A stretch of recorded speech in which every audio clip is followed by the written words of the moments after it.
She stares at her phone. 2:47 a.m.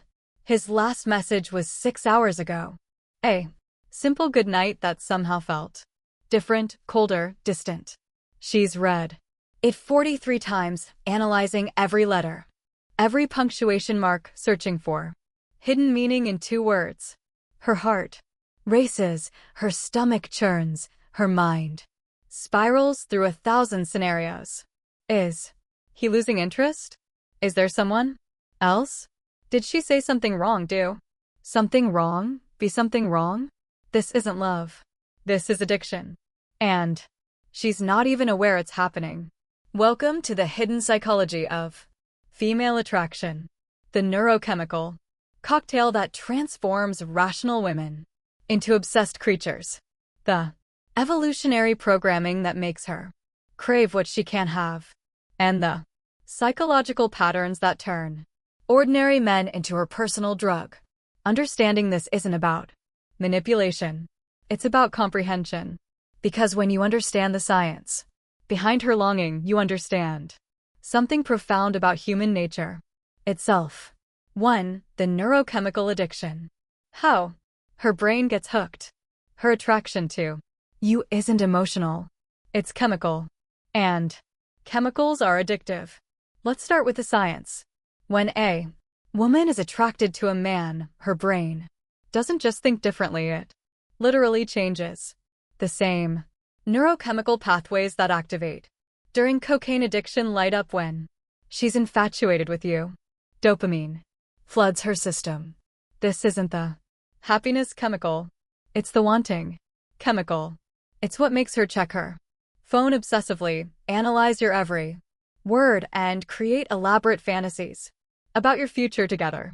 Dopamine doesn't say, I'm satisfied. It says, I need more. But here's where it gets interesting. Dopamine isn't released when she gets what she wants. It's released when she anticipates getting what she wants.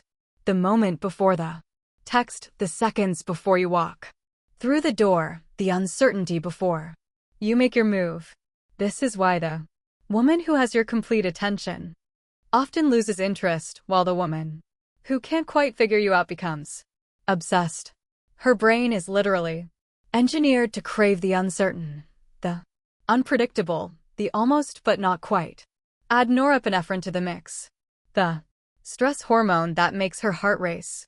When she sees you, makes her hands shake. When you touch her, makes her unable to eat or sleep when you're on her mind. This isn't comfort.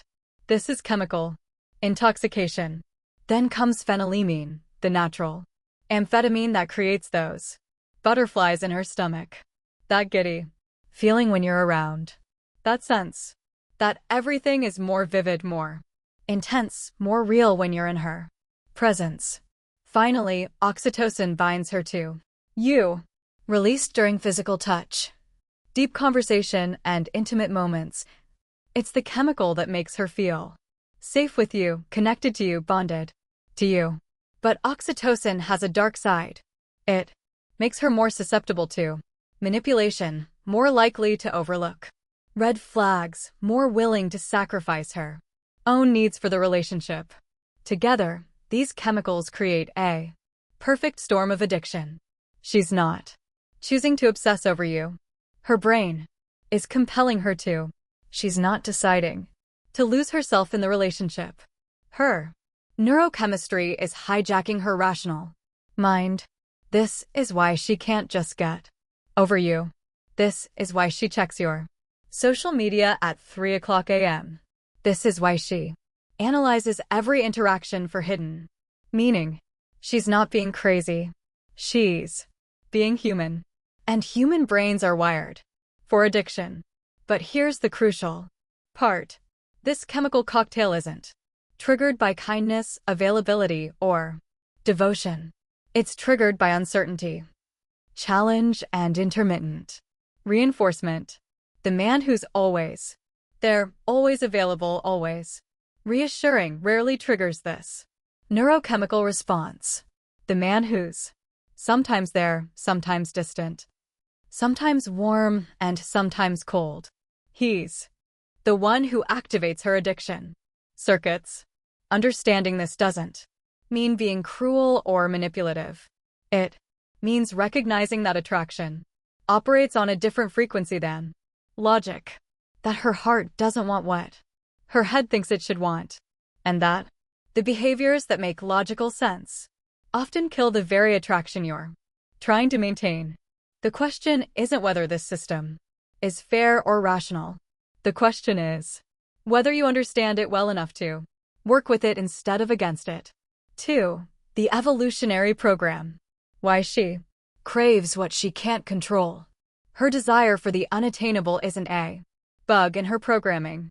It's a feature. Evolution doesn't care about your feelings. It cares about survival and reproduction. And for thousands of years, the women who survived and passed on their genes were the ones who were attracted to men who displayed specific traits that often had nothing to do with kindness or availability, strength, resources, status, protection, genetic quality. These were the characteristics that meant survival for her and her offspring. But how does a woman's brain quickly assess these qualities in a potential mate? Through behavioral cues, through social dynamics, through the way other people respond to him, through his ability to remain calm under pressure, through his willingness to walk away if not treated with respect, through his capacity to make decisions without seeking her approval. These cues trigger what psychologists call preselection bias, the tendency to want what others want, to desire what seems scarce, to be attracted to what appears valuable. This isn't shallow or materialistic. This is survival programming that's been refined over millennia. This is why the man who's surrounded by other women often becomes more attractive to her. This is why the man who has options seems more desirable than the man who doesn't. This is why the man who's willing to lose her often gains her respect in ways the man who clings never will. Her brain is constantly running calculations. Is this man high value or low value? Is he chosen by others or ignored by others? Does he have options or is she his only option? Is he moving toward his goals or waiting for her approval to live his life? The answers to these questions determine not just her level of attraction, but her level of investment. The woman who perceives you as high value will invest more energy, more emotion, more of herself in winning and keeping your attention. The woman who perceives you as low value will invest less, withdraw more, and eventually lose interest entirely. This isn't conscious. She's not sitting there analyzing your market value like a stock trader. This evaluation happens at a subconscious level, processed by brain regions that evolved long before language, logic, or conscious reasoning. This is why her attraction to you can change so dramatically based on external factors. A promotion at work, the way your friends treat you, your confidence in social situations, your reaction to her tests and challenges. All of these feed into her subconscious evaluation of your value. But here's what most men miss. Her desire for the unattainable isn't just about assessing your value. It's about maximizing her own genetic investment. If she can win the attention of a high-value man who has options, her offspring will inherit those same high-value traits. If she settles for a man who has no options, she's potentially limiting her genetic legacy. This programming runs so deep that it often overrides her conscious preferences.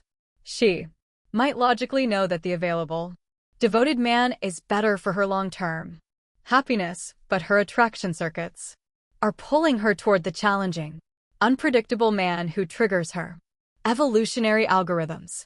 Understanding this isn't about becoming manipulative or playing games. It's about recognizing that attraction operates according to ancient rules that have nothing to do with modern dating. Advice: the man who tries to win her through devotion and availability is fighting against millions of years of evolutionary programming. The man who maintains his independence, his options, and his standards is working with that programming instead of against it. 3. The psychology of intermittent reinforcement. Why inconsistency creates obsession. The slot machine doesn't pay out every time. That's exactly why people can't stop pulling the lever. The most powerful tool for creating psychological addiction isn't constant reward. It's intermittent reinforcement. Unpredictable, irregular, sometimes yes, sometimes no patterns of behavior that create the strongest psychological bonds known to science. This principle was discovered by B.F. Skinner in his experiments with pigeons and slot machines. When rewards are given consistently, behavior becomes predictable and eventually boring. When rewards are given randomly, behavior becomes compulsive and obsessive. Apply this to human relationships and you unlock the secret to why she becomes addicted to certain men while losing interest in others. The man who always texts back immediately, always says yes to her requests, always makes himself available, always shows affection. He's providing consistent reinforcement. Her brain quickly learns the pattern. He's predictable, reliable, always there. While this might seem positive, it actually reduces dopamine production. Her brain stops anticipating because it knows what to expect. The man who sometimes texts back immediately and sometimes doesn't. Who sometimes says yes and sometimes has other plans. Who sometimes shows intense affection and sometimes seems distant. He's providing intermittent reinforcement. Her brain can't predict the pattern, so it remains in a constant state of anticipation, flooding her system with dopamine every time he does respond positively. This is why she checks his social media obsessively but barely glances at the social media of men who are always available to her. This is why she analyzes every word from the man who's sometimes warm and sometimes cold, while taking for granted the words of the man who's consistently affectionate. Her brain interprets inconsistency as value. The reasoning is unconscious but simple.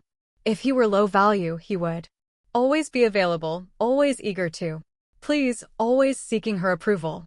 The fact that he's sometimes unavailable, sometimes unresponsive, sometimes focused on other priorities suggests that he has options, resources, and a life worth living independent of her validation. But intermittent reinforcement goes deeper than just texting patterns or availability. It shows up in emotional intimacy, physical affection, attention, and validation. The man who shares deeply sometimes and remains mysterious other times creates more intrigue than the man who's an open book. The man who's physically affectionate in private but maintains some distance in public creates more tension than the man who's constantly touching her. This principle explains why the bad boy archetype is so universally attractive across cultures and generations. It's not that women are attracted to men who treat them poorly. They're attracted to men who provide intermittent reinforcement, moments of incredible connection followed by periods of distance, times of intense attention followed by times of distraction, experiences of feeling special followed by experiences of uncertainty. The key insight is this: her addiction isn't to the negative treatment, it's to the unpredictability. It's to the high highs that feel even higher because of the lower lows. It's to the dopamine rush that comes from not knowing what to expect next. This is why relationships often lose their spark over time. As couples become more predictable to each other, the intermittent reinforcement naturally decreases. The mystery fades. The uncertainty disappears. The brain stops producing the neurochemicals that created the initial attraction and obsession. Understanding this pattern allows you to maintain attraction not through cruelty or manipulation, but through maintaining your own independence, unpredictability, and autonomy within the relationship. The man who continues to have his own goals, his own interests, his own social circle, his own challenges, he naturally provides intermittent reinforcement. Because he's not always available, not always focused on her, not always predictable. The woman who experiences this doesn't feel neglected or undervalued. She feels challenged, intrigued, and constantly reattracted to a man who remains somewhat of a mystery, even as the relationship deepens. 4. The validation trap. How her self-worth becomes tied to your attention. She didn't fall in love with you, she fell in love with who she became when she was with you. Here's where the psychology becomes particularly complex and potentially destructive. When a woman becomes addicted to a man, she's often not addicted to him as a person. She's addicted to the version of herself that exists in his presence. This happens through a process psychologists call reflected appraisal, the tendency to see ourselves through the eyes of others, especially those we perceive as high value or significant. When she's with you, when you're paying attention to her, when you're choosing her over other options, she feels valuable, desirable, worthy of love. But here's the trap. If her sense of self-worth becomes dependent on your attention and approval, your withdrawal of that attention doesn't just disappoint her, it threatens her entire sense of identity. She doesn't just miss you, she misses who she was when she was with you. This creates a psychological dependency that goes far beyond normal attraction or even love. She needs your validation to feel good about herself. She needs your attention to feel valuable. She needs your approval to feel worthy. Without these things, she doesn't just feel sad. She feels lost, confused, empty. This is why some women become completely consumed by relationships while others maintain their independence. It's not about personality type or emotional maturity. It's about where they source their self-worth. The woman who derives her value from her own accomplishments, relationships with family and friends, personal growth, and individual goals will be attracted to you but not addicted to you. The woman who derives her value primarily from romantic relationships will become psychologically dependent on your validation. The dangerous part is that this dependency can masquerade as deep love or intense attraction. She seems completely devoted, utterly committed, willing to sacrifice anything for the relationship, but underneath she's not loving you. She's clinging to you because without you she loses her sense of self. This explains why some women become more obsessed when treated poorly and more distant when treated well. Poor treatment threatens their self-worth, creating anxiety and desperation to regain your approval. Good treatment feels nice, but doesn't create the same psychological dependency because it doesn't involve the threat of losing their sense of value. Men often mistake this dependency for genuine attraction or love. They think the woman who can't live without them, who organizes her entire life around them, who seems lost without their attention. They think this woman loves them more than the woman who maintains her independence. But dependency isn't love. It's addiction. The woman who's addicted to your validation will do almost anything to maintain it. She'll compromise her own values, neglect her own goals, abandon her own interests, sacrifice her own relationships. She'll tolerate behavior she wouldn't normally accept, overlook red flags she would normally notice, and stay in situations she would normally leave. This might seem advantageous from a male perspective, having a woman who's completely devoted and willing to do anything to keep you. But this kind of relationship is ultimately unsustainable and unfulfilling for both parties. She becomes increasingly desperate and clingy.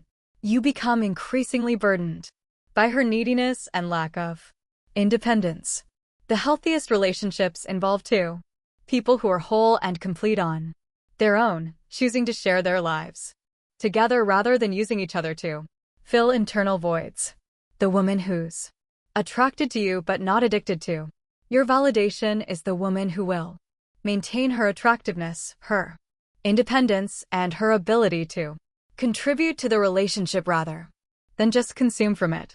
Understanding this distinction is crucial for any man who wants to build something meaningful with a woman rather than just experience the short-term high of being desperately needed by someone whose self-worth depends on his approval. 5.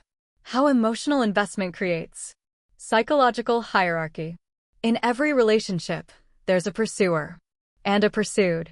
The one who cares less has all the power. The final piece of the puzzle is perhaps the most politically incorrect but psychologically accurate. Relationships are power dynamics and emotional investment is the currency of that power. The person who invests less emotionally holds more power in the relationship. The person who invests more emotionally becomes subordinate to the other's choices and moods. This isn't a conscious game that people play. It's an unconscious dynamic that emerges naturally based on levels of investment, need, and dependency. And it has profound effects on attraction, respect, and long-term relationship satisfaction.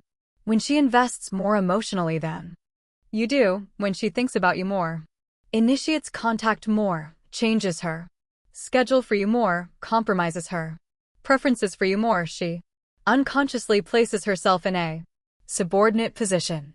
She becomes the one who adapts, accommodates, and adjusts to maintain the relationship. This investment doesn't make her more valuable to you. It makes you more valuable to her. It doesn't increase her power in the relationship. It decreases it. It doesn't make her more attractive. It often makes her less attractive because it signals that she has fewer options, lower standards, and greater need for the relationship than you do. This dynamic explains why many relationships follow predictable patterns. In the beginning, investment levels are roughly equal. You're both pursuing, both interested, both making effort. But over time, one person usually begins investing more heavily than the other. Once this imbalance occurs, it tends to become self-reinforcing. The higher investment person becomes more anxious about losing the relationship. So, they invest even more. They become more accommodating, more available, more eager to please. The lower investment person becomes more comfortable with the arrangement. So, they invest even less. They become more selective with their time and attention, more demanding of their preferences being met, more confident that the other person will adapt to their needs. This creates what psychologists call the pursuer-distancer dynamic. The more one person pursues, the more the other person distances. The more one person invests, the less the other person values that investment. The more one person needs the relationship, the less the other person respects them. From a female psychology perspective, this dynamic often determines her level of attraction and respect. She might consciously want a man who outairs her, but unconsciously she's more attracted to the man who seems slightly less invested than she is. She might logically prefer the man who always makes her his priority, but emotionally, she craves the man who has other priorities that sometimes come before her. This isn't because women are inherently manipulative or game-playing. It's because attraction is often inversely correlated with availability and directly correlated with perceived value. The man who's always available seems less valuable than the man who's sometimes unavailable. The man who has no other options seems less desirable than the man who chooses her among other options. Understanding this dynamic doesn't mean being cold, distant, or uncommitted. It means maintaining your own life goals and interests even within a relationship. It means not making her your entire world even if you love her deeply.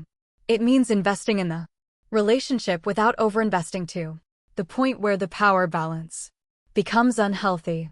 The most sustainable relationships involve relatively equal investment levels where both people maintain their independence, their options, and their ability to walk away if necessary.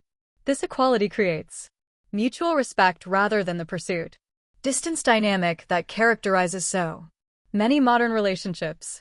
When she knows that you're with her by choice rather than need, that you value the relationship but don't depend on it for your identity or happiness, that you're invested but not overinvested, she's more likely to maintain her attraction, respect, and healthy. Use this knowledge wisely. The goal isn't to manipulate or control, but to understand and work harmoniously with the psychological forces that govern human attraction. When you do this successfully, you don't just get the woman, you get the best version of the woman, attracted to the best version of yourself.